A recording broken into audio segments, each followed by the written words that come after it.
Hello and welcome to We the People Show. Today, November the 18th, 2024. And I know in Nigeria it's already November 19th.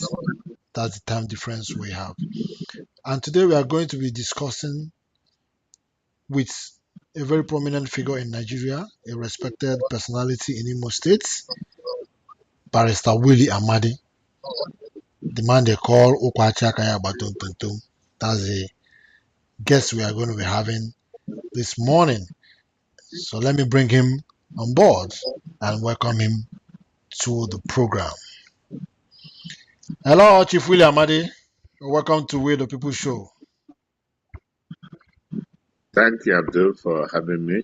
How Yeah, is good to have you here. Canada? So, how is Owerri? Where is cool? Okay, good. Your voice is still sounding ken ken miauro. Bye shikuya. Olugi Canada ken ken ken. Good to hear from you. Yeah, Old soldiers never die. yes. Yes, I understand you're going to be having your 62nd birthday soonest. So when actually is that?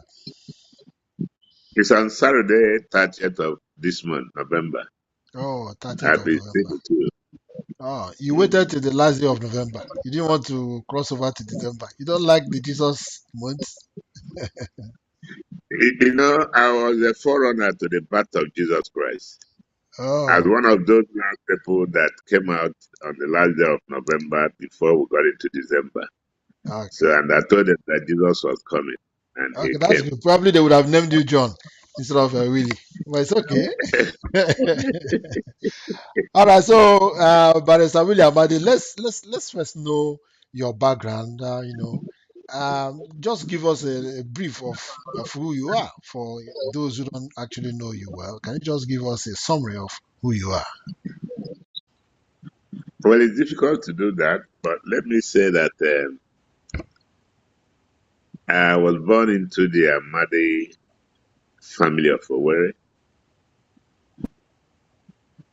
in 1962, November 30th, in Lagos Island Maternity, and by my late parents, Clinton and Dorothy Amadi. My grandfather was an African traveling teacher called Amadi HET. He was an educationist who read in Britain, London School of Economics, and then Najimota University, and lectured across the West African coast and finally in Nigeria. I trained as a lawyer and got kidnapped into politics in the year 2000 or 1999 when one of my clients, who was the Speaker of the House of Reps, invited me to establish the legal and legislative office in the office of the Speaker of the National Assembly.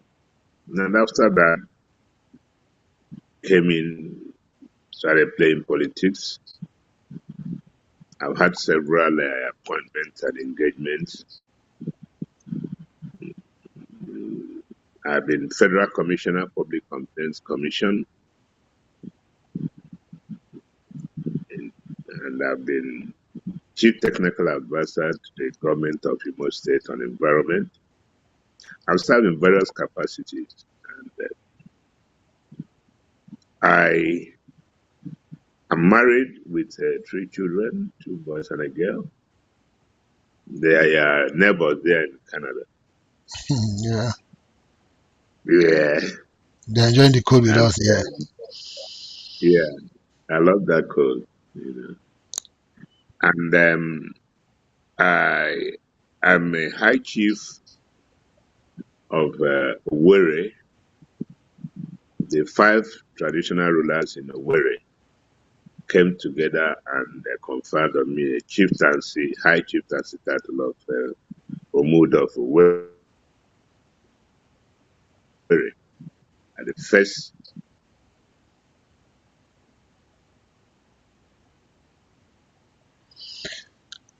It seems to have a little glitch in network there. Uh, Chief Amadi's network has freeze. So what I'll do is I will disconnect for him to. Okay, it's gone off. So I'm gonna wait a little bit for him to reconnect back. It's a network issue. It's common with Nigerian network. So yeah, okay, I think it's back again. Okay, yeah, go on. We had a glitch. It's not, it's common with Nigerian network. It glitch all the time, but go on. The good thing is that this is not INET glitch, so I'll just go on. Yeah. So I don't know where the glitch happened. Where did I stop? Yeah, you were telling us about how you were drawn into politics by your clients in Okay. 2000, I guess. Okay. Did I talk about the positions I've held? Yeah, you've talked about the positions you had. Yeah, I think you And stopped then on your position as the chief technical advisor to Imo State Government on Environment. okay, then at the community level, I'm an opinion leader and opinion molder. The five traditional rulers of Owerri, the ancient town of Owerri, came together and conferred on me a high chieftaincy title.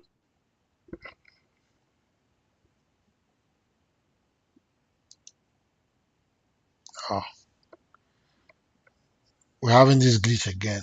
This every time we get to this chieftaincy title, the glitch comes up. Okay, Chief, we're just gonna have to try again. Let's see if it's gonna connect. Let's see if it's gonna connect. Okay. Um.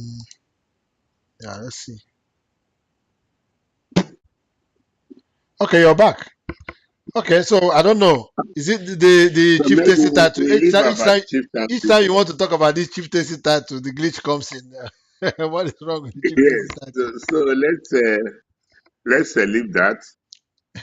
And I said I'm married with three children, two boys and a girl, and I am Yeah, neighbor there. yeah, yeah. So I see let's leave about those ones. I've worked earlier on in life with Nigerian breweries as the district sales representative at the age of 20. But I was the youngest and still the youngest Nigerian brewery sales rep, so employed. I was in Rivers State. I covered the entire Rivers State in 1982. So Interesting. that's it. I went to Holborn Law School in the UK, went to University of Calabar.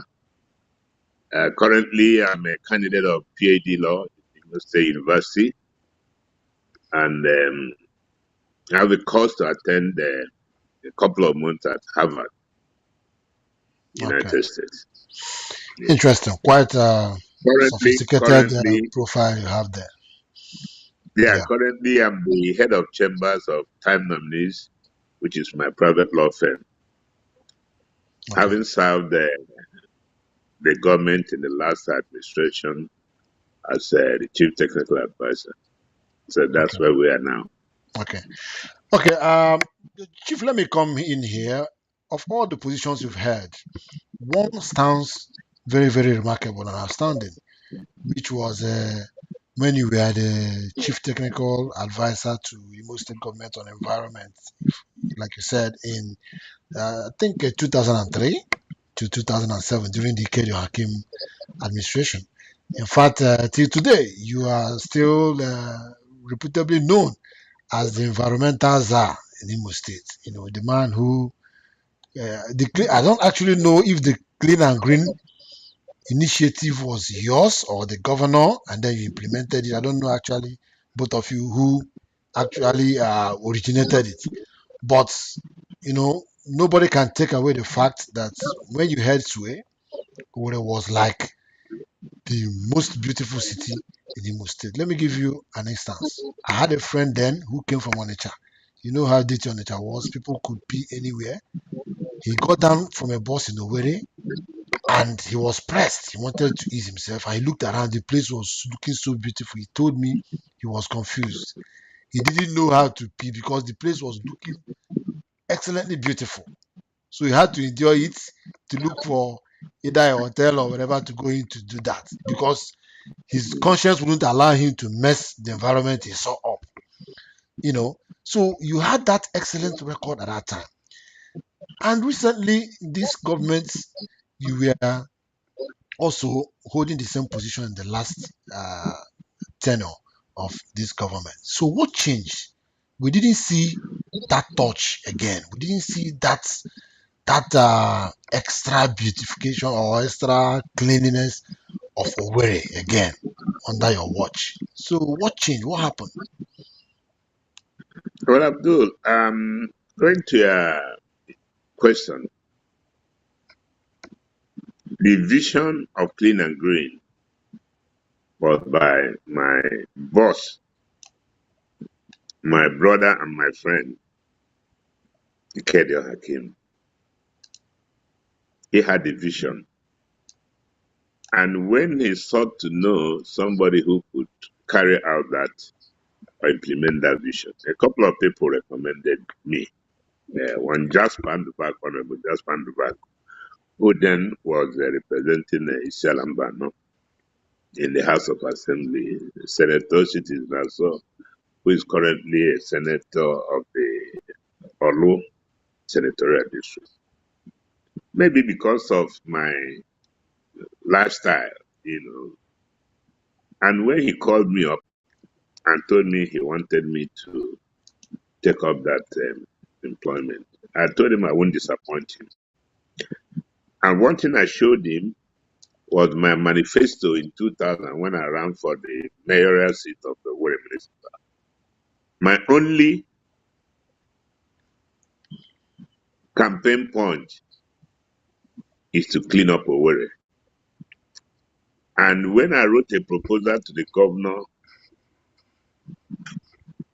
Achiku Denwa, he minuted it to the deputy governor, who finally minuted it to Valum Bamana, the special advisor on environment, to implement. It was quite detailed. So the passion was there. And the way you mix up passion and vision, what you get is excellence. So when Hakim appointed me and I resumed, I went through the file of my predecessor and I saw my manifesto. I saw the minutes of the governor, the late Bello Dago, and then to the SA environment. And I was now SA Sanitation and Environment and Acting General Manager in Transport. I had a nostalgic feeling. And I told myself, if in 2000, Governor Denwa read my memo and it made sense to him, and he immediately to the deputy governor who was given assignment for environment, and he immediately it to the special advisor, then I was wrong with it. That was the kick. And I did everything I could, not to let these people down. On the issue of what has changed between them and my last position as the chief technical advisor to the environment, you see, there are passions you attach to certain issues. Hakim is a man of style. He loves environment. If you come to his house at Burma Retreat in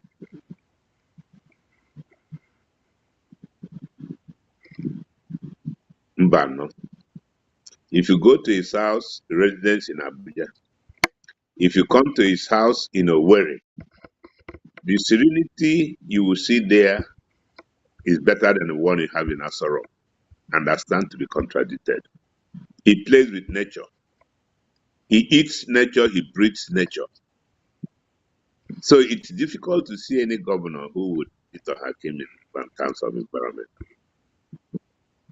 Hakim drives along the streets in Owerri and tell me how many refuse spots he has seen. He will tell me some trees that are not doing well from the last time he saw them. It's an issue of passion. My boss during the last first tenure, Senator Hope Uzodimma, may have his passion in other areas. I don't think he has passion about the environment. And I couldn't do anything because there was no conducive environment for me to do that. Okay, let me ask you But one of people the expected questions more.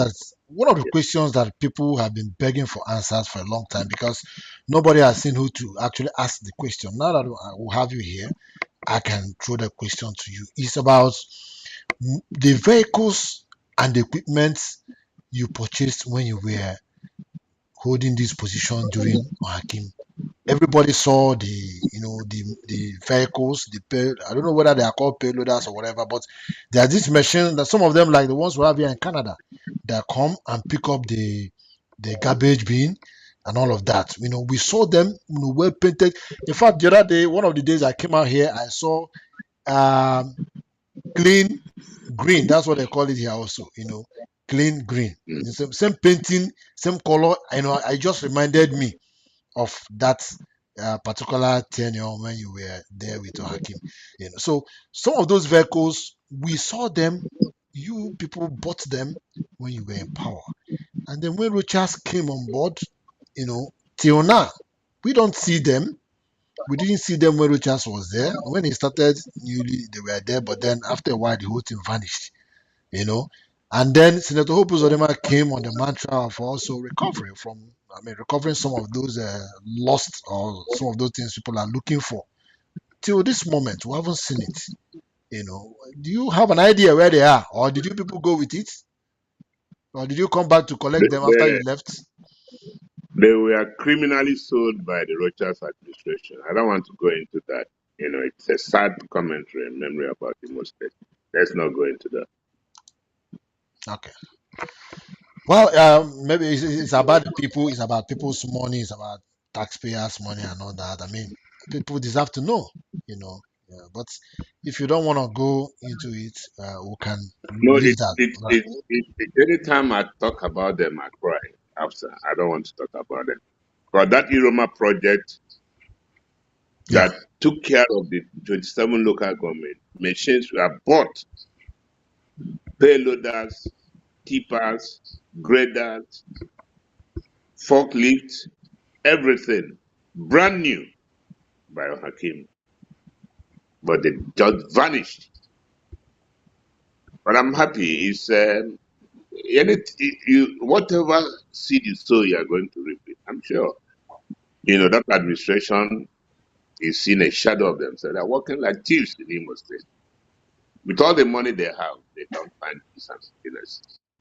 And it's Yeah. good for every governor to know that after 8 years, their shadow will haunt you forever.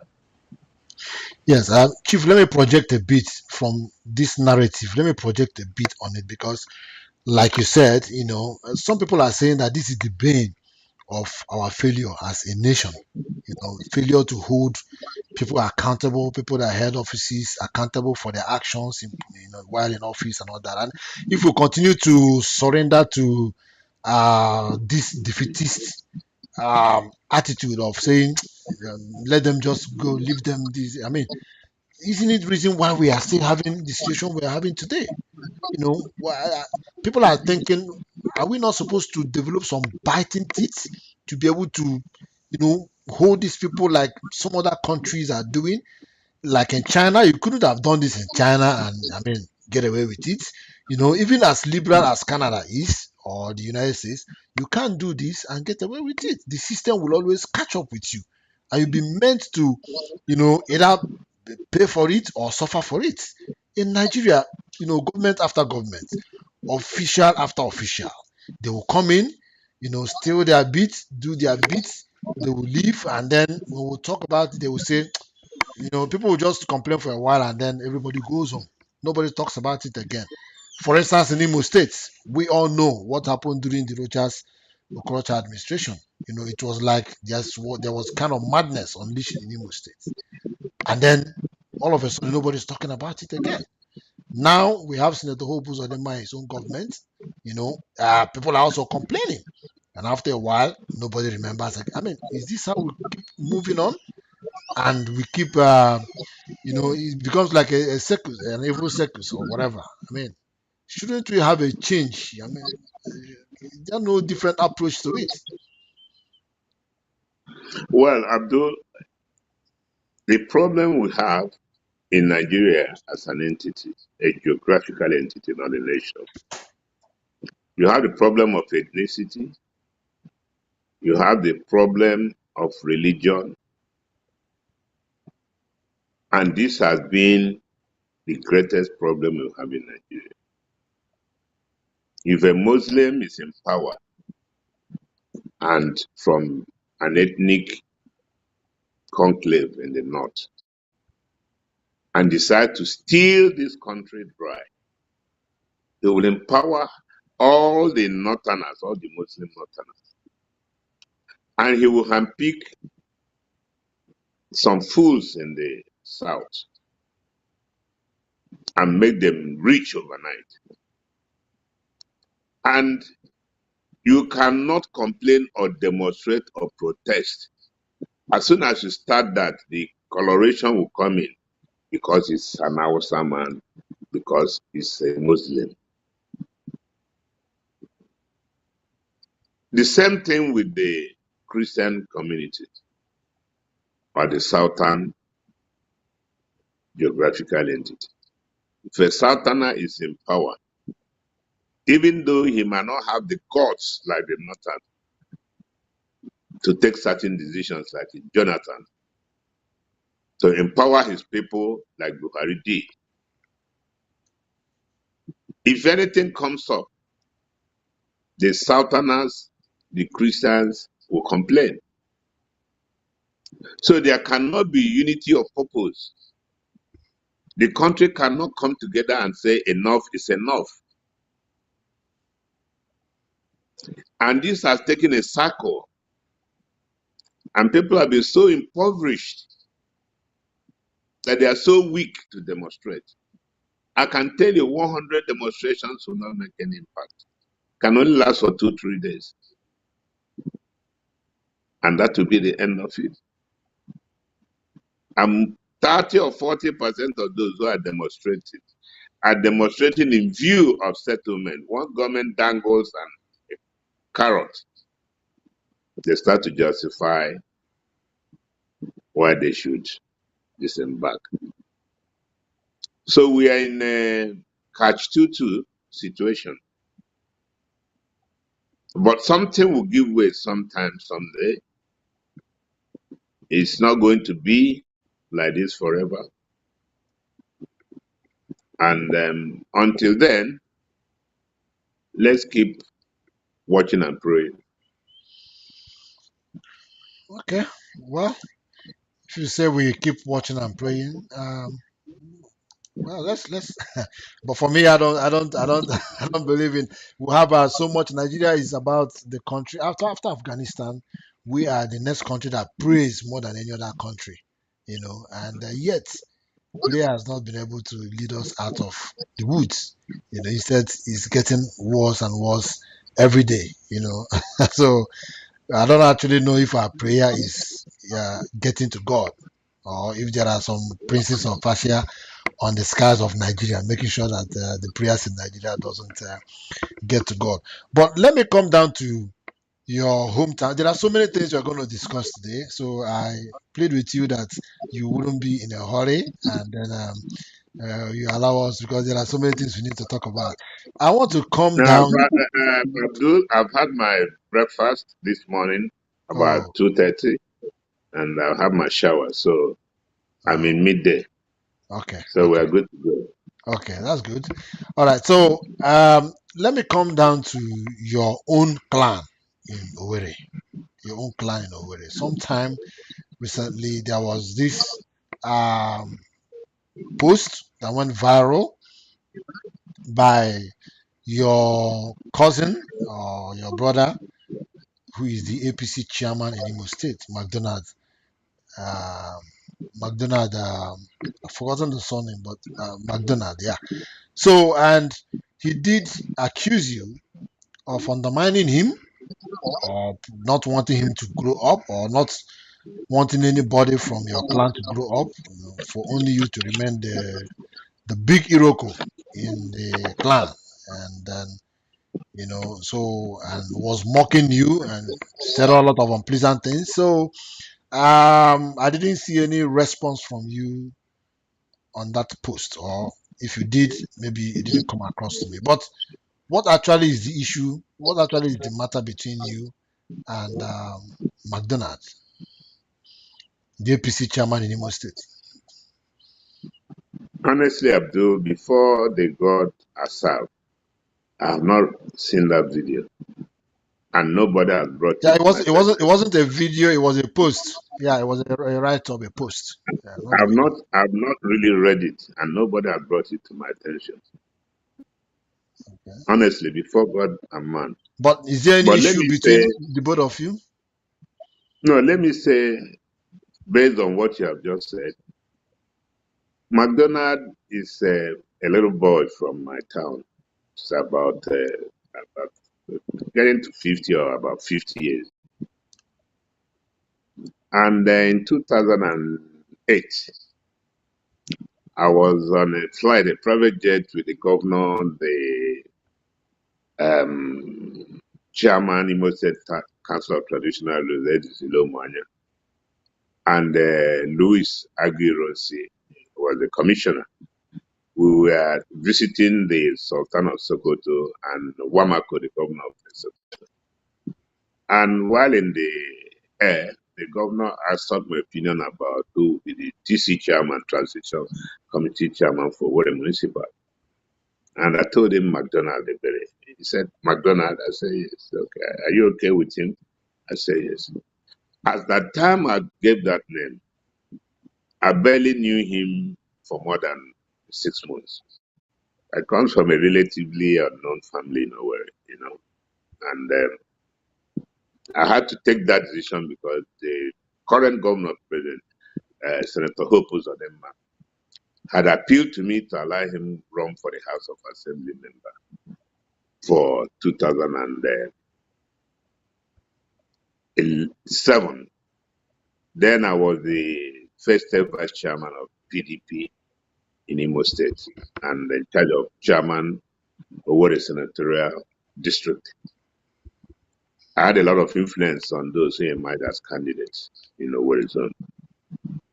So I told Senator Uzodimma that as he then was, that my younger brother was on that ballot. He should just let that slide on that. But any position that comes after that, I would concede his request.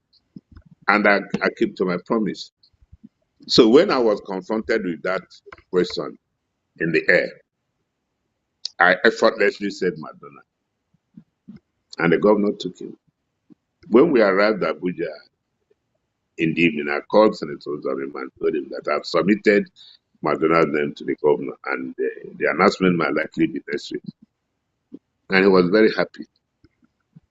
If I could, in 2008, facilitate an appointment of somebody I don't know as a TC chairman, and I have grown all this from that 2008, I've been almost everything that you can be in the Imo State government. I've been Federal Commissioner of Public Complaints. And even my younger brother, who is in the House of Assembly member, is older than him by about 6 months or 1 year. So in my family, he should rank among the 5th younger ones. And his action during that tenure, when he was in office as the TC chairman, he confronted me as the special advisor, sanitation and transport, and acting general manager in Traco, for pioneer acting general manager. And I couldn't get it. And the governor was not happy, but I had to manage it to make sure that the clean and green worked. It was like appointing somebody who has been quite envious of you or who doesn't like you. You gave him a position and he's trying to fight you. But I stood on his shoulders and I had to get him to his knees. And till today, he doesn't know anybody in the state. He never contested for the chairmanship. 2 days to the primaries, the governor announced that the only person who picked the phone was McDonald. He never consulted, never went to anybody.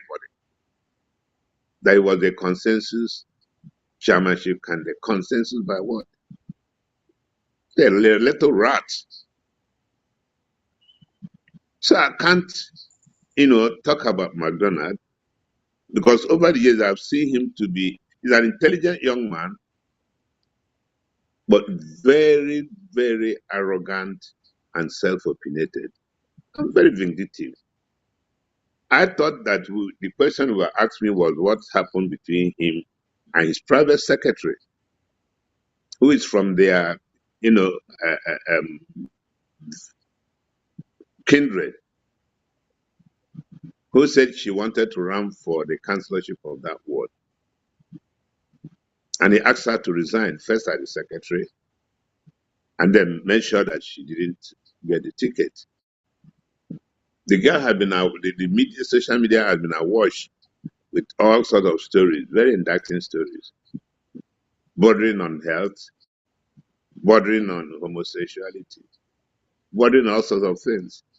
And I think it would be stupid for you to fight your secretary who has access to your private informations or who you may have used one way or the other and forgetting that he has those records. But like in any human endeavor, these things happen, but I take it as one of those things. And I've complained to the governor and I told him I'm not happy. At a point, he expelled me from the party because my younger brother, the same younger brother, whom he allegedly defrauded when Tinubu and Lawa came for consultation, and they were given 250,000. He removed 50,000 from his money that is handling charge. And my brother said, no. He took that money and gave him the 200,000. And my brother abandoned the 200,000 and walked out of his office. The secretary is aware. Following that, my brother joined the Labour Party and had a landslide victory in Owerri Municipal. He alleged that I brought out my brother to run against an APC candidate. An ACP candidate, they wrote a result for 74,000 in Owerri Municipal that have never produced 16,000 registered voters in the history of politics since 1999. They foolishly wrote a result of 74,000 for APC and gave my brother 9,000 as a Labour Party. The thing went through the courts, the tribunals, the Court of Appeal, and they were ashamed, they were trashed. Today, my brother is the deputy minority leader of the Imo State House of Assembly. And these are things that I don't like to talk about. I've invested so much in Owerri and in human beings. And apart from Owerri in the States, I'm a household name without sounding immodest. I have done so much for humanity, but I'm a very strict person. I don't run for election. In 2007, I was everything in Owerri Municipal and Owerri Zone. I gave tickets. I aided and facilitated people who got tickets. Dr. Mrs. Kema Chikwe, who was a minister and a real teacher, member of the PDP, Maslenus Nlemibo, who was the state chairman, begged me to go to House of Reps. But I told them that I had an agreement with my mother not to run for election after my experience in 2000 chairmanship election. But that I'll be having appointments until I said no. And from 2000 to date, I've had appointments. I've never lobbied Hakim. I didn't lobby him. I didn't know him. I didn't work for him because he was in a PPA. That's how we got into power. He called me. Emeka Hedioha, the deputy speaker, saw me in Hilton Park Lane while I was holidaying and offered me special advisor, strategy and planning. Senator Samuel Anyanwu, called me one evening in Abuja, was in my house at Maitama, Limpopo Street, through Victor Sam, and told me he was coming to my house. They didn't come, but 1 month later in Owerri, he invited me to Villa Garden in the evening and gave me a letter of appointment as Federal Commissioner of Public Complaints. I never lobbied for appointment under Chief Senator Opuzodinma for Chief Technical Advisor. It was Hakim that called me and said that the governor would want me to implement clean and green for him. Initially, I wanted to appoint me a commissioner. I said, I don't want to work as a commissioner. I want to work as a consultant. I can't be an advisor, special advisor, after being an advisor for more than 15 years. They came up with this nomenclature, Chief Technical Advisor to the government of Imo State. And I produced my template for clean and green, but it didn't fly. So I'm done with politics. I played politics in 2007 to help see if an Owerri son or daughter could be the governor of Imo State and perhaps change the narratives. But after that, I'm done with it.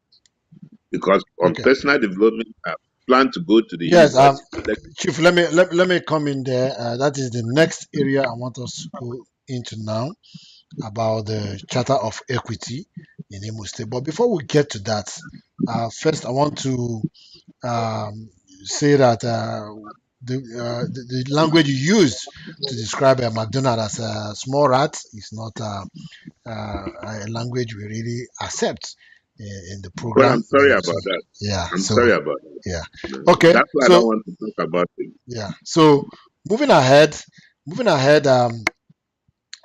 I want to get into the issue of this Charter of Equity, because the way the issue has resurfaced again, it makes it look like we've never had this conventional agreement in the past, like it's been, invented newly now. Because I remember in 2007, when Ike Hakim was seeking for re-election, I, for one, I was in Owerri at that time, and I know that I supported, even though I didn't belong to any political party, but I know I supported Ike Hakim at that time so that he could finish up his second tenure for it to now come to Owerri's own, because that was the mathematics, the political, mathematics at that time.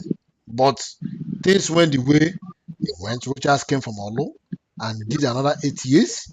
And after Rochas, we're talking about Owerri's own again. And Senator Hope Uzodinma came the way he came. And now he's finishing another 8 years. And all of a sudden, we are now being told, like Mungo Park, that River Niger has been discovered. Has River Niger not been there all the while? This Charter of Equity has always been referenced, even as far back as 2003, or even when Udenwa came on board. The fellas we had was that the PDP leadership at that time felt that the Olu zone were complaining of underdevelopment and poor representation, and then they decided to give it to Denwa at that time. So, is it a new thing now, or is it being rebranded? And a second leg to it is, there is, rumor in the air that while the governor is harping on the Charter of Equity now and pointing at Owerri's own, is that he wants to hand over to your cousin, McDonald Ebere. That's the reason why this is on. So, what do you have to say about that? Well, let me take on the more serious question, with all due respect. The Charter of Equity is supposed to be a convention, an understanding for stability, for ease of transmission of power from one zone to the other. The Charter of Equity does not contain a document restricting anybody from any of the three zones from running for the governorship position. Because to do so will be breaching or conflicting with the provisions of 1999 Constitution as variously amended, which guarantees freedom of association and all those. So Achike Udenwa came into power at the mercy of leaders from our zone, particularly late Chief I.D. Moga and Echero from Okigwe. I.D. Moga is from our zone. Echero is from Okigwe. At the run-up to the governorship primaries of PDP in 1998, many contenders were involved. Chief Humphrey Anomoto, who was the foremost contender, there was Greg Mbadiwe, the son of Mbadiwe dynasty. There was Izogo, there were a lot of them.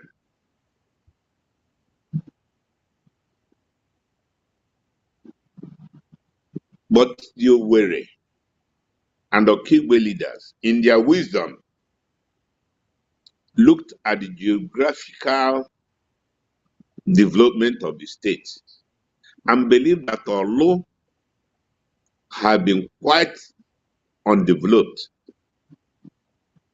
and decided to cede the ticket to Chief Achike Udenwa, who was working with MCC as the accountant in Port Harcourt. And you imagine that an accountant with MCC may not have the kind of funds to mobilize and become a governor. But he came with humility. He came with education. He came with proven track record, visibility of service. And as an accountant with MCC, he could do no wrong. And true to type, he brought all those to bear in his 8-year administration. Now, toward the end of his administration, he had programmed to allow the governorship go to Okigwe zone. And perhaps that's where he got it wrong, in my own opinion. He would have come to Owerri. It was Owerri that really allowed him, because Humphrey Anomoto in the primaries was allegedly the winner of that primaries, rightly or wrongly. And he was asked to step down for the Achike Udenwa.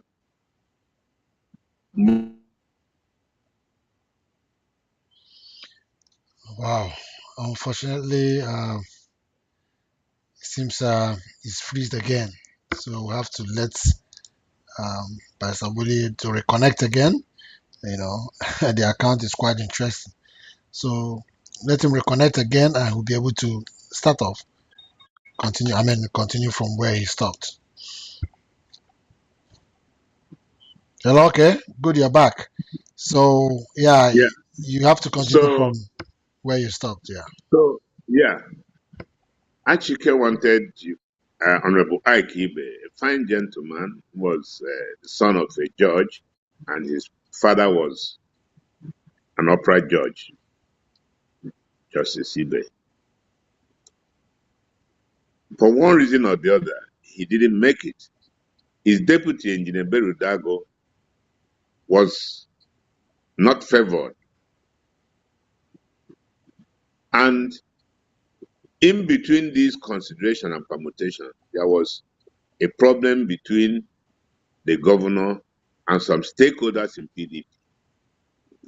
And during the Congress, the governor was denied producing the next set of party leadership who would be delegates to that primary election. And there became Abuja faction, and Ogonogu lost 100%.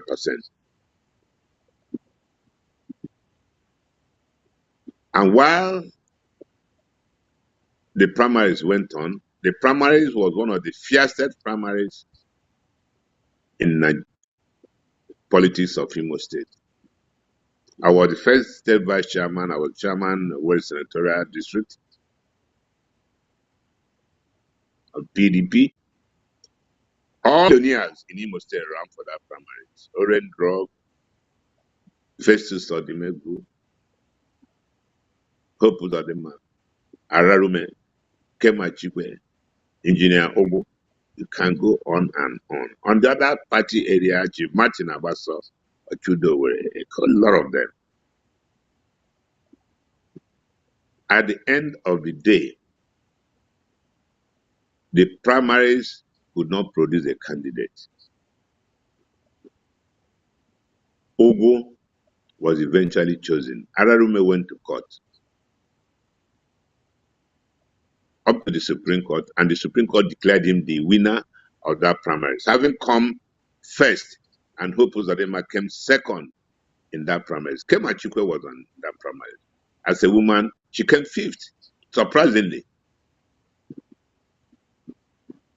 There was division in PDP. My final rally at the Township Stadium of Owerri, the president flew into Simon Bakwe Airport and came in with a chopper. I provided a space for them at the back of the stadium where they landed. He came into that it was the last campaign, usually Thursday before and told everybody in the stadium that PDP had no candidate because legally Ararume was the candidate, having been declared so by the Supreme Court. That Ararume is not a candidate, that PDP did not have a candidate. He didn't mention his name, but he said that the man who Supreme Court declared PDP candidate does like this. Yeah, the popular slang that was on then. Yes. And now urge everybody to vote any party of your choice. Between the time he came to Owerri, Orji Uzokala of PPA in Abia, at that point he was still in good terms with Obasanjo. He was a colleague to Atiku Denwa. They now agreed to vote for PPA, after which he will come into PDP. That was how Ohakim was voted into power by PDP members and the relatively unknown PPA members in Imo. While the agreement was vote PPA governor, vote PDP House of Assembly. And that's what happened. But in that election, a lot of things came up. Martin Abaso put up a very strong fight. Abga was very much on ground. And it was alleged that Abga won. But the politics, results change overnight. But the bottom line is that Hakim became the governor. Now, Hakim administration worked and decided that after his 8 years, power will move to Owerri Zone. Having come from Oluto Okigwe, it was going towards that direction, and nothing would have stopped it. But an aberration happened. You were in Owerri. Yeah. You saw how Hakim was blackmailed. He talks too much. He flogged the Reverend Father, forgetting all the qualities of this great leader who brought sanity in Imo State, who did not steal, who did not take any land. Hakim lived in a bungalow in prefab up to today. Akin didn't steal money.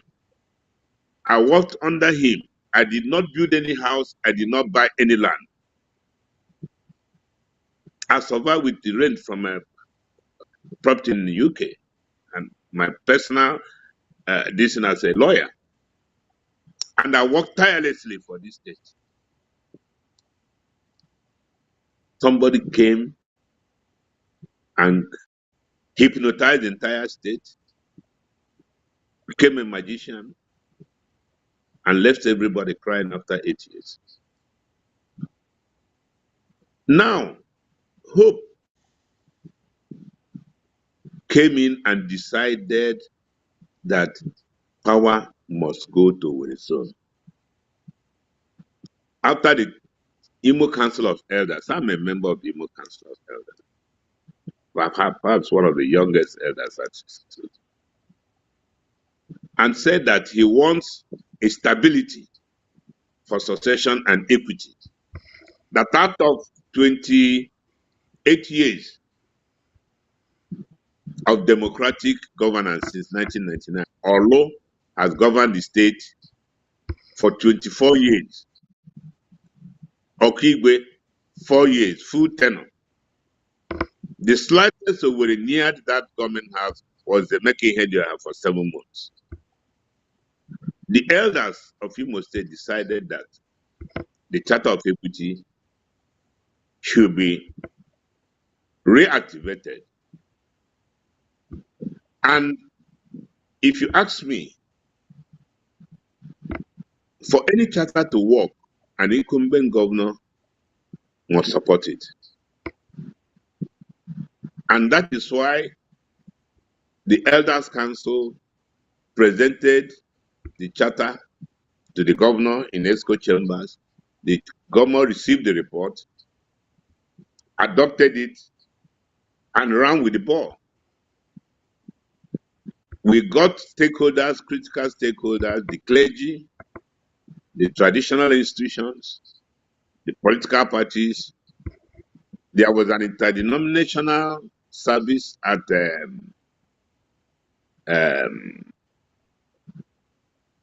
the Civic Center,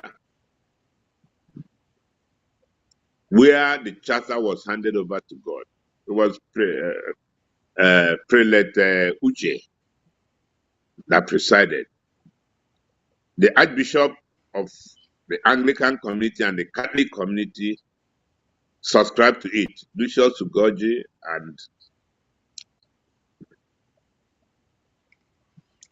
and we believe that it's going to work. And everybody had been talking about Charter of Equity, that it should go to war zone. You talk about insecurity, you talk about all sorts of things. When there is injustice, a lot of things will occur. And when they occur, those who are completely cheated will look the other way while you battle to solve the problem. So the Charter of Equity has come to stay. And in 2027, what we are advocating,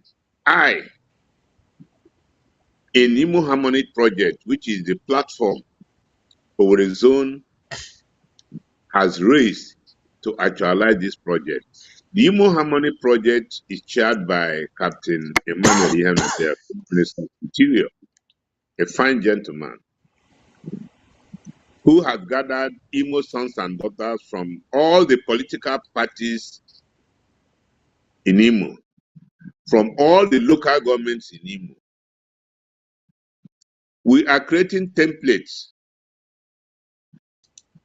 on how we can have advantage. And one of them is all the political parties in Imo and all the governorship aspirants from Owerri zone of Imo State must work together and get the ticket of the political parties. When you get the ticket of your party in Imo Harmony Project, you have ABGA, you have PDP, you have APC, you have SDP, and of course the new legacy party that's rumored to come in. We all stay there and chew ideas, and you now go back to your party and trying to find a common ground to implement it and secure the ticket. Your duty is to secure the ticket. Having secured the ticket, all of us will now gather together with stakeholders from Olu and Okigwe, and also with the involvement of the governor, and look at all the candidates from Owerri zone who have the party ticket, who in our opinion will be able to do well as a governor, protect the legacies of the governor, and then create that stability. That's what Imo Harmony Project is all about. And we are working together with our brother forum, the Owerri Zonal Political Forum, OZOPOF, and any other Yes, one that will come up. I really want to come in there because we they say once bitten twice shy. We know this thing has happened before.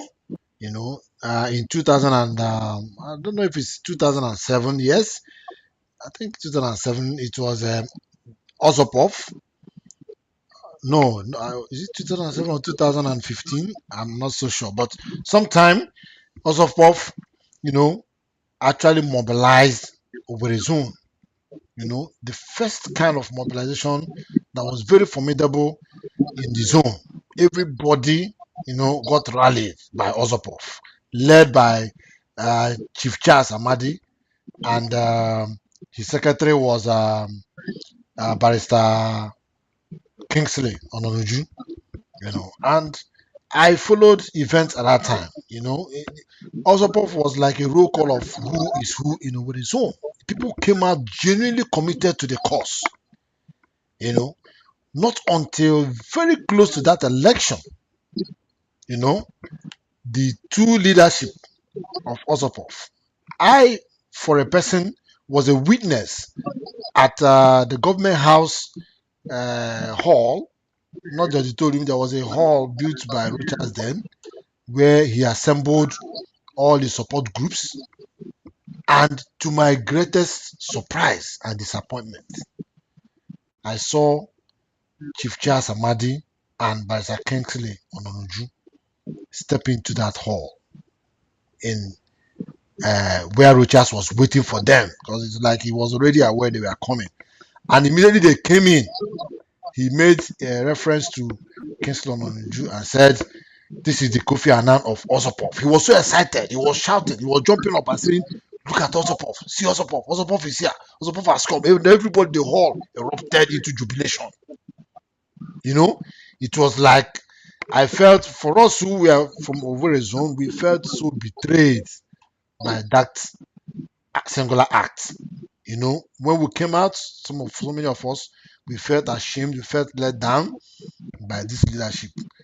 And right now we are still hearing Osopov is involved in this match again, and that's why people are skeptical. That's why I have a forum here in Canada of Imo citizens. Somebody threw up this matter and immediately mentioned Osopov. You need to see the level of attack and discontentment that people express concerning, especially the two characters I mentioned are still part of us. If it were an Osopov or different leadership, people would have seen it from a different angle. But the same Chief Charles Amadi and Kingsley Ononuju are still holding sway as the leaders of Osopov, and you are telling people to come. And people are saying, look, at the 11th minute, you are still going to do what you did. These people didn't just sell to Rochas. They worked with him. He appointed, gave them positions. Charles Amadi was, key in Rochas' government, was chairman of one either polytechnic board or something like that. And now they are coming again to tell us about. So people believe, look, these people cannot be serious. So I don't know. When you discuss this at the level of elders forum or whatever, do you actually reflect on some of these issues? And do you seek to know whether people support? Because sometimes the elites can get disconnected with the masses and they think they are with the masses until, it happened in America.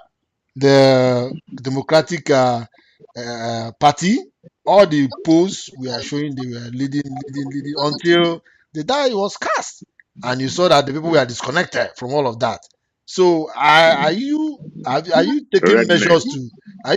measures to ensure that this doesn't happen in our own case? This Charter of Equity, having these two key people that people are afraid of as pioneer, champions of the struggle again. Like for me, as a person, as far as two of them are involved there, I will never ever, even if they succeed, good, I wish them well, but I will never believe whatever they tell me. Okay, well, Abdul, you are right in your thought process. There's something that I always cherish: the principle of fair hearing. The law and the great Socrates believed that life cannot be complete without fair hearing. No matter what you hear about the other party, it is absolutely a must that you must hear from the other side before you run into conclusion and pass your judgment. And that is why in our profession, when you obtain a judgment or a ruling against the other side because of lack of appearance, the law gives time within which that other party can also enter appearance, give reasons why he did not, and then profile his defense to enable the courts balance their judgment. When Osipov did what they did in that election,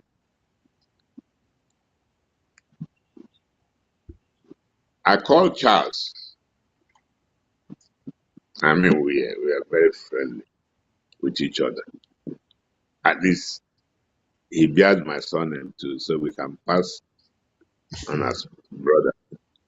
I called him. I said, Charles, what happened? He told me he will come to the house. He came to the house and we spent almost 1 hour, 30 minutes. He narrated the story of why he supported Rochas. He told me that after mobilizing for Warri Zone to the point he did, which you acknowledged,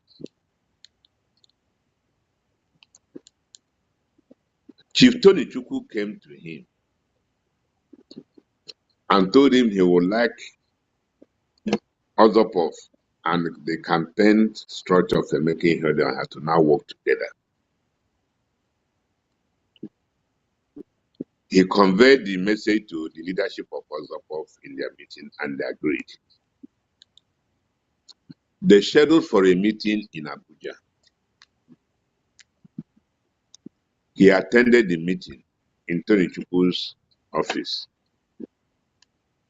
Chief Emeka Ihedioha came with one Austin Cosmas called Austin Papa. He introduced the matter and said that he brought the two groups together to have an understanding so that they can work as one force. After that, he now asked Charles to make his presentation. Charles mentioned in the meeting that he had mobilized the Warri Zone, and from all indications that the Ihedioha group was also supporting them, bringing money, bringing rice, bringing everything during the formation and various meetings and supported. Because the Ozapov was effervescent. And Charles has money, disposable money he can spend,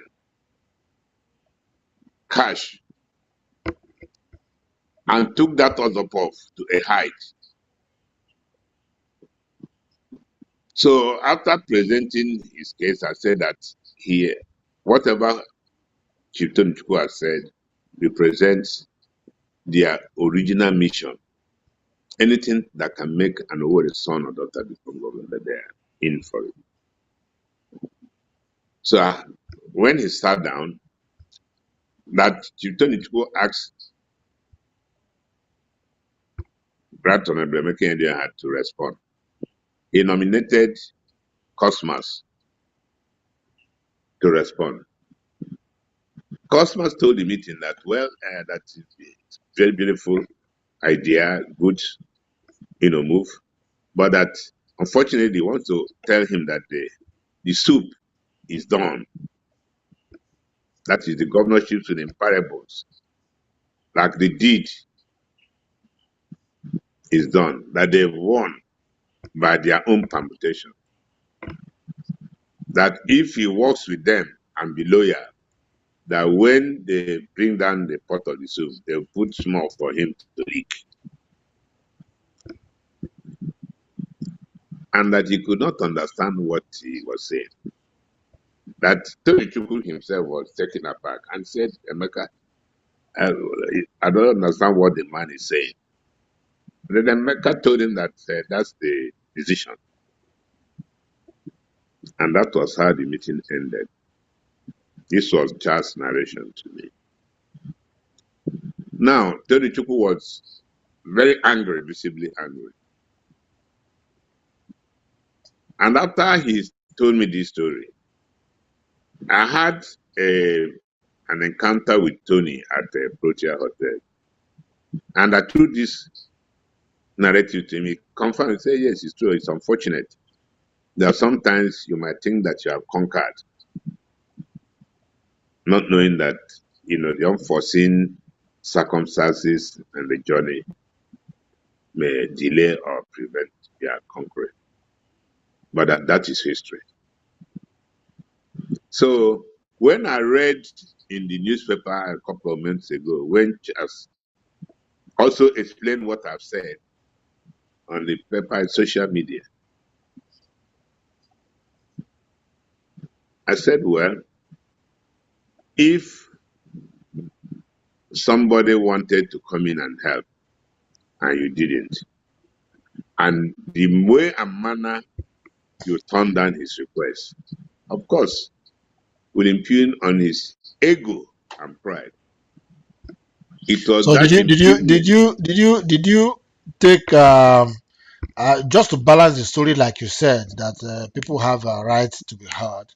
Did you make effort to hear from Ihedioha's side, probably from him or the so-called Austin Papa, to either confirm what they said or otherwise?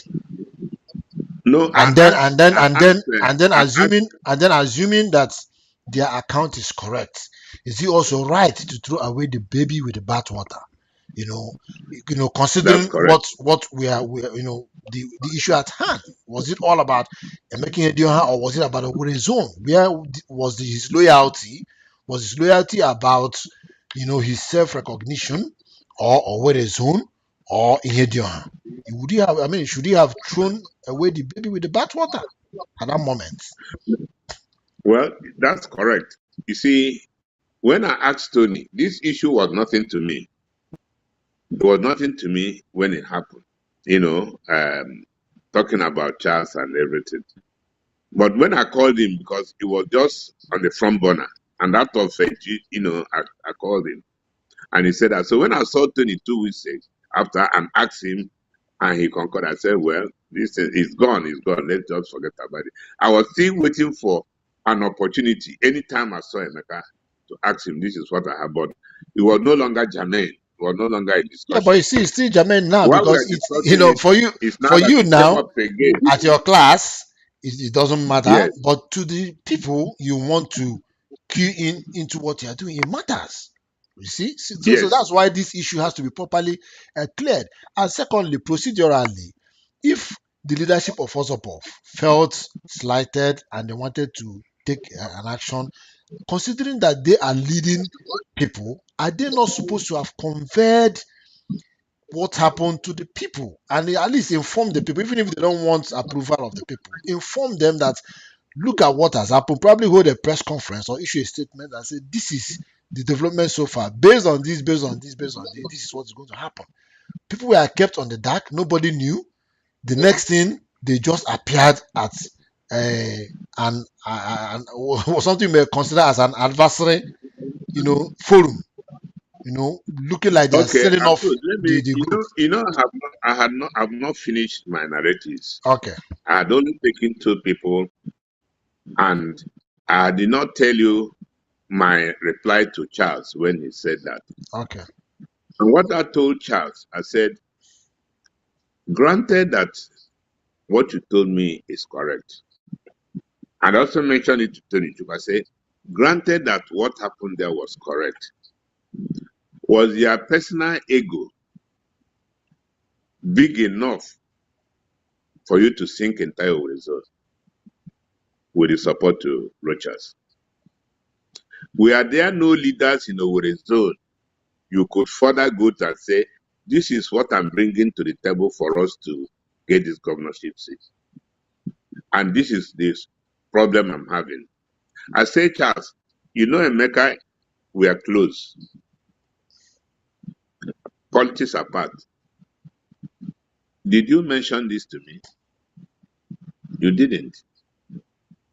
And let me now tell you, you asked me if I balance it by asking Emeka Ihedioha. Of course I did. Emeka is a young man, who is quite very, very intentional. If Emeka tells you, come to my house by 8 a.m. in the morning, I only have 30,000 to give you. I know I just came back. I've stayed 1 week, where I don't have money, but come and take 30,000. By 7:45, if you come to the gate and say you want to see Ihedioha,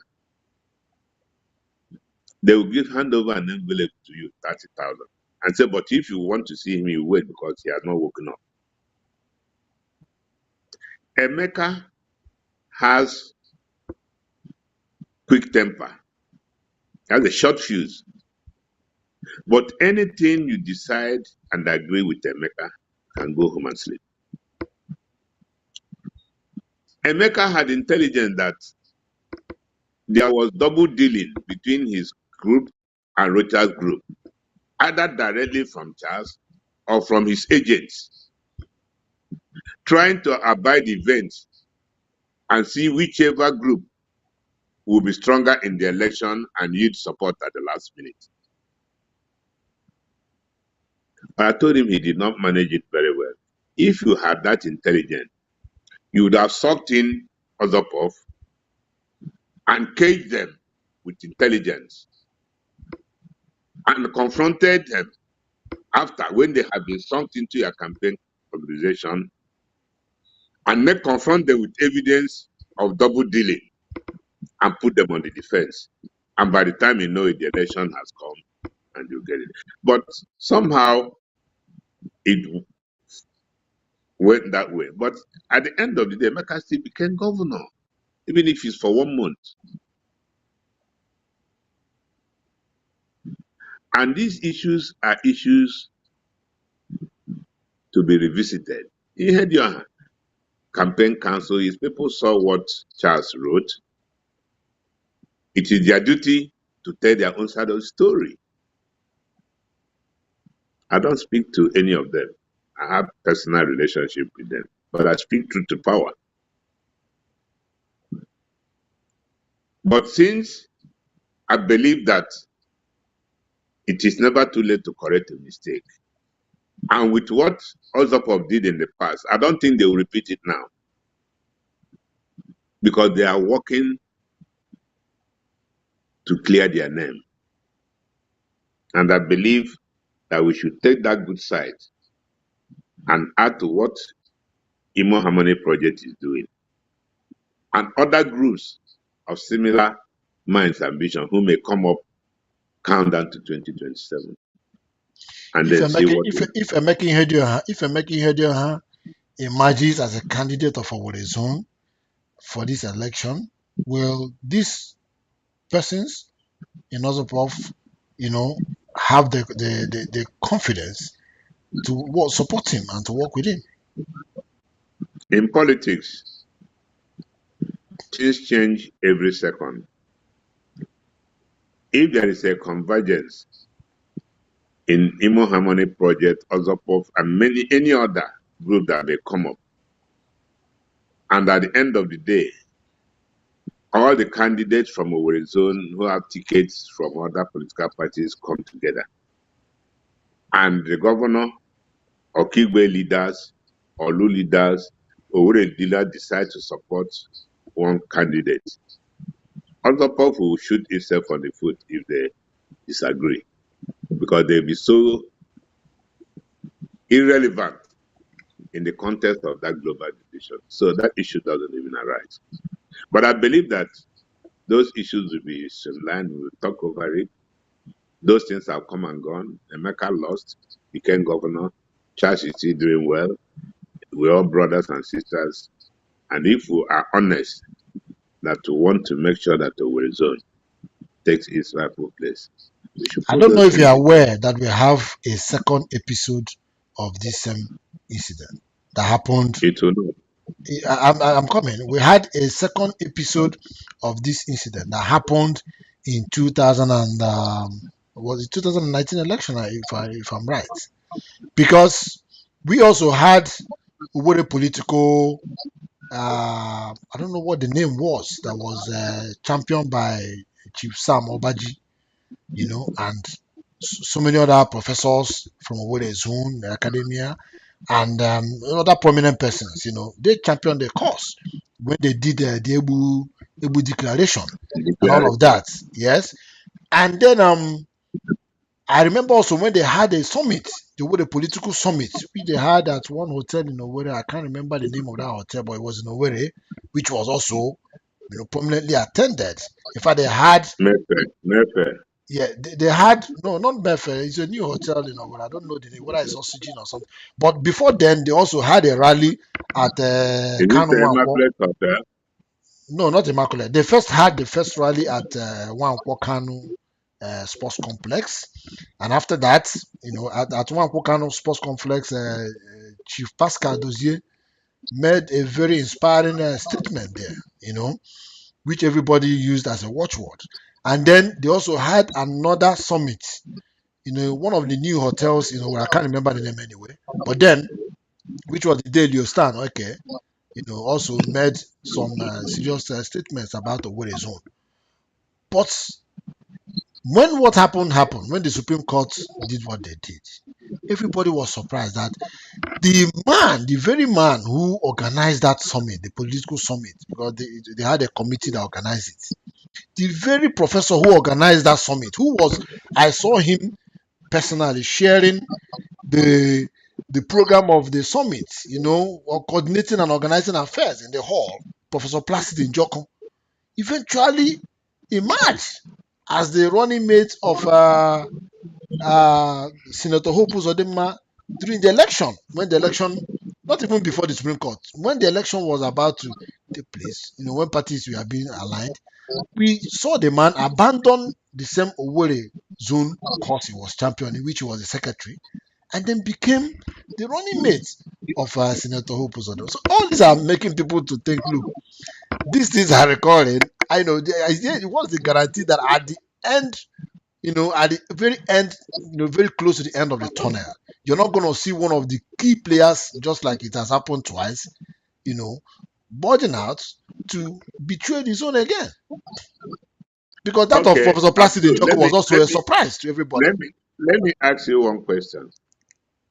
Where is Professor Njoko today, Placid Njoko? Of course, I think he has been benched, if I'm right. Yeah. So, you see, So don't bother about such things when they happen. Something comes after those things. Yeah, but the consequence on the You people know? is what matters. The consequence, the deprivation, it causes Yeah, the the people the consequence, pain. these are issues of life. Issues of life. Life is not stable. Life, whether to an individual, a people, or a nation, is not stable. And whatever happens has happened. You move on, take the good aspect of it, learn the good lesson, take the experiences. Experiences are what other people suffered. Lessons are what you suffered. The people have experiences of those things. Placid had a lesson of his behavior. And today, like you keep talking about it, the internet doesn't forget. History will ever have it. So let's move on. You see, we have talked so much about Imo State. I'm not given to talking Okay, about. so let's leave him now. Let's enter the jet and then fly to the national issues now. Let's look at what is happening in Nigeria. You're a lawyer, a lawyer of repute. You spent years in the bar, and presently it does seem that the Nigerian judiciary is at its lowest ebb now because of what is happening. You can easily buy judgments. A friend told me, I have a friend who told me they had a family issue. So they wanted somebody to get relocated and, they had to. He was talking to me. He told me that they had to pay 2 million naira to I don't know whether it's a magistrate or whatever, who gave the judgment against a very poor man. And they had to evict the poor man from where he was staying. So this is the level our judiciary has come. Now you see judges openly hobnobbing with politicians, people they are not supposed to meet with. I'll give you an instance. Some years back, I was close to one celebrated comedian, and we visited his friend whose mother was a judge.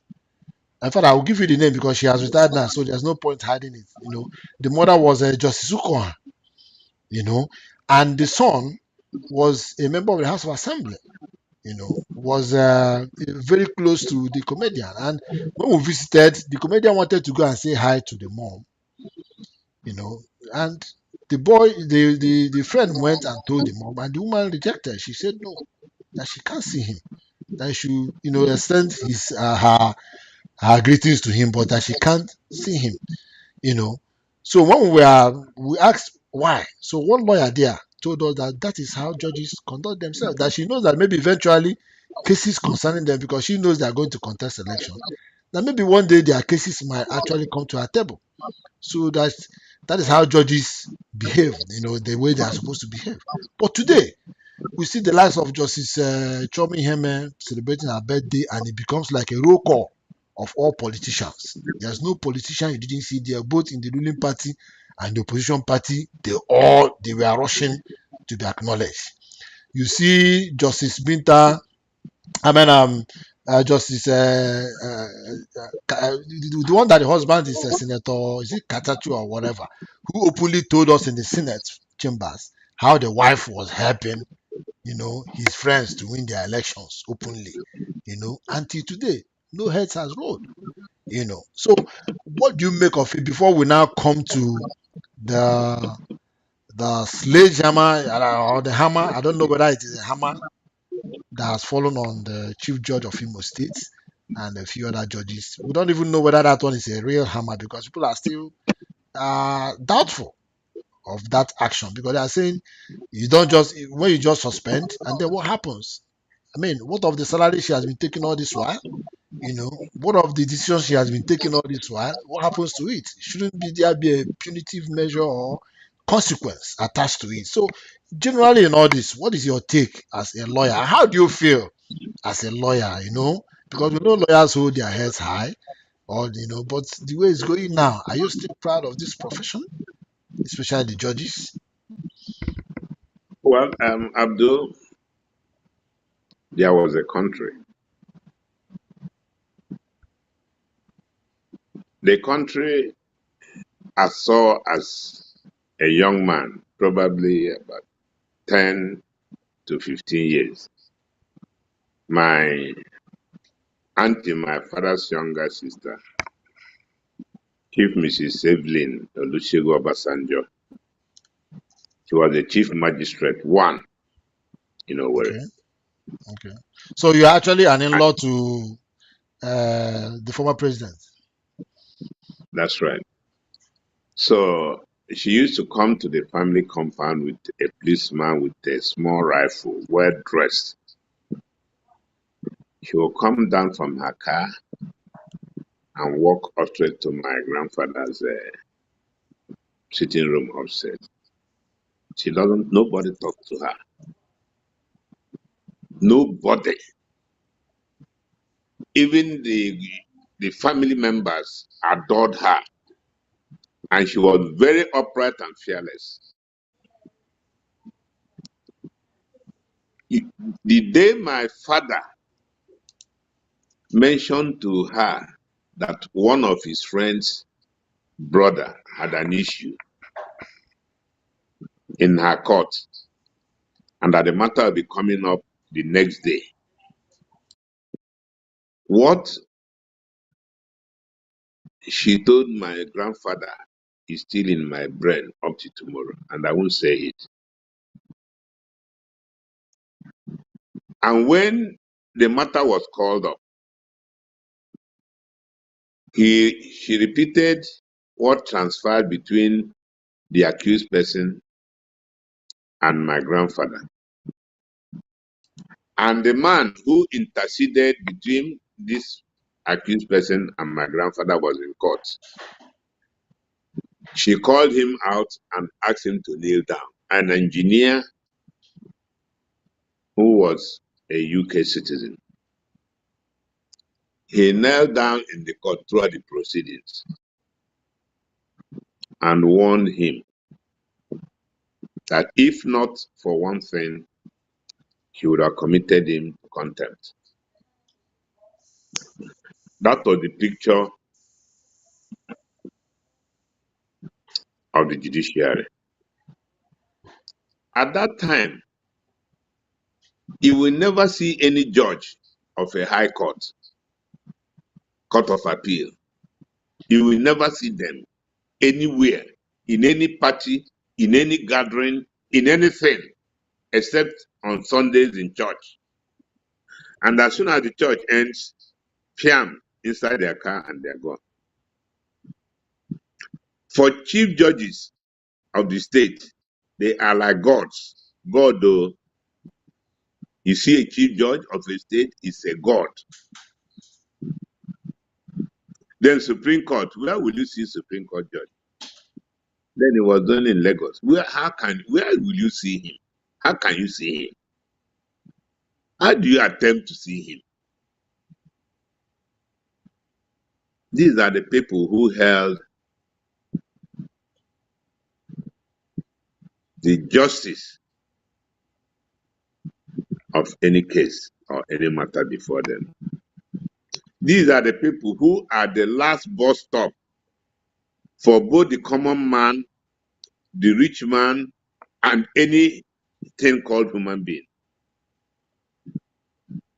These are the people who correct the stealing of civil servants, stealing of public servants, abuse of power by the police. Whatever it is, every error, every crime, every misdemeanor, everything that has to do against humanity, this is where it stops. And that is why they are called the hope of the common man. This is where justice is dispensed, not judgment. Politicians fear a judge. Policemen, name it, army, whoever, civil servant, public servant fear judges. Once a writ of summon is issued against you, you will not become a human being until you pass through that process. So the only remedy is to get the best judge, the best lawyer for the court. But today, the judges are everywhere. The only thing remaining for the judges today in Nigeria is to join political parties. Judges will call you on phone, a counsel, and tell you what to tell their clients. Judges will call you and tell you the SAN to go and meet if you want to win this case. The SAN will negotiate. You pass money through the SAN and he will be the judge. Governors, presidents use the judges as robots.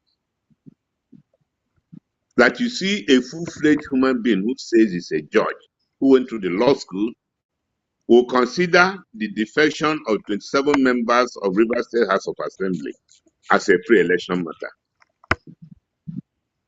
in Nigeria. And everybody is keeping quiet. The body of SAN is keeping quiet. The NJC is keeping quiet. The NBA is keeping quiet. And you think that this generation, our children, will forgive us.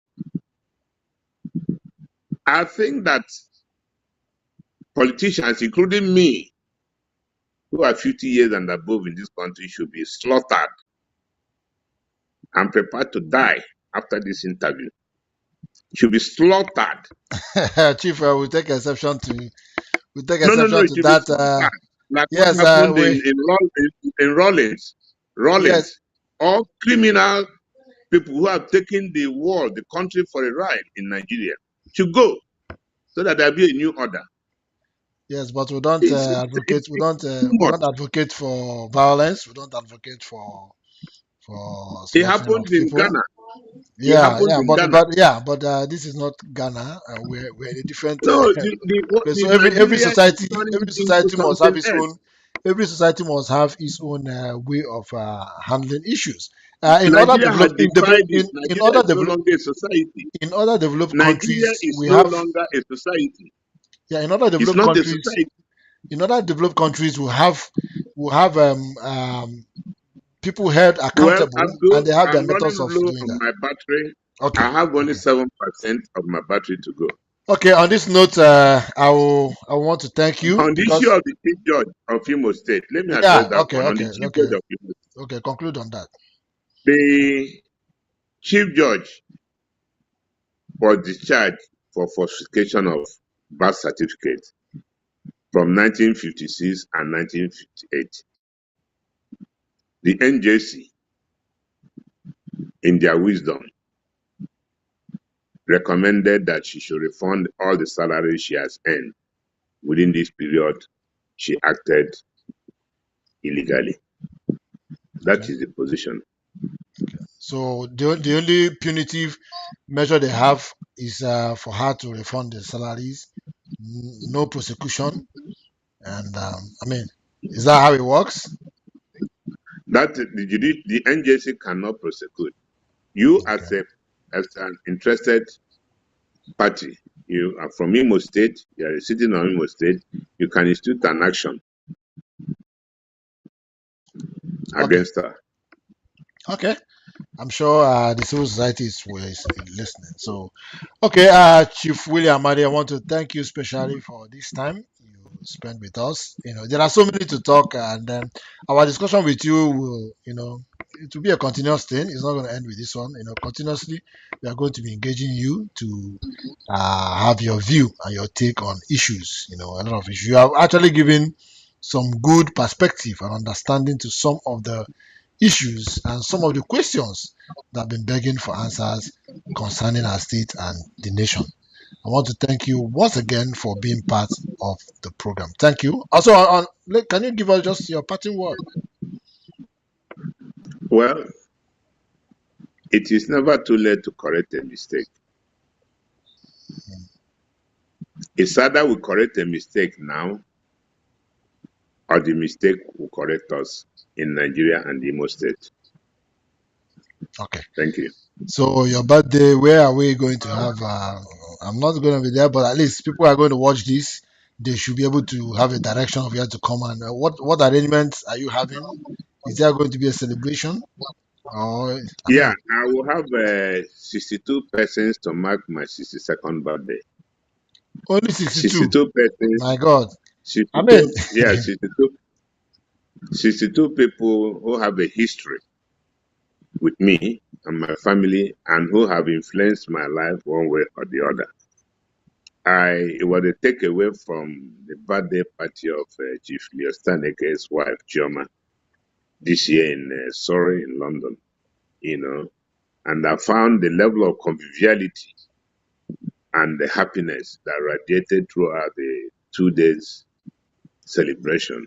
And I want to adopt it so are you because doing it life in is all London? about being happy. No, I'm going to do it in my residence at Tajizogu Lodge here in Owerri. Okay. I had planned to do it in Swaziland to spend time in 5 South African countries, but I lost my brother-in-law, Sir John Bulonyuku, married to my very close aunt, Julian Yuku, Oh, the chairman, Civil sorry Service about that. Commission. So Sorry I about that. shut that down. Yeah. Accept our So, condolences. but you Okay. can have a drink with my family in Mississauga. Can give you the address on that day. You go there and have some roasted chicken. Unfortunately, Misaga is very far from where I'm in Vancouver, so it's a far All right. distance. Yeah, but all the same, we wish you a happy celebration and wish you more happy Thank years. you. So don't tell us you are ready to die. No, you have to live. We need more elders that can, set the record straight and right. I will not die. I will disappear. When I'm about to die, I disappear. Nobody will see me again. Okay, it means we have another Elijah in Imo State. Okay, thank you so Thank much, you. Chief It's a William Madi. pleasure. It's been an interesting moment with you. Good Thank night. you. Good morning. It's morning there. Yeah. For me, it's night. Yeah. So, yeah. Okay, thank you. I'm going to have another time with you any other time when it's feasible. Thank you for coming. My pleasure. My Okay. pleasure. Keep on doing the good work. Okay. Dear listener and viewer, that is where we have come to the end of the program. You've heard it from Chief William Amadi, the Ukwachinakaya Batuntuntum. So I'm sure you heard all he has said today. He has been able to, uh, give a perspective to some of the issues that we've been itching to understand. And concerning the Charter of Equity, he says this is the right time that Owerri Zone is going to produce the governor, and we expect all hands to be on deck to ensure that this happens. And we pray that no saboteur should or betrayer should ever get involved or spoil this cooking that Owerri Zone is now cooking. All right, on this note, I want to thank you for watching. I'm Obidi Marco, your uncle. I'll be back for another edition, another time. Till I come that time, remember to subscribe to our YouTube channels and our Facebook pages. This program is streaming live on Facebook and YouTube. You can also go to watch it later. Till I come that another time, I say Aluta Continua.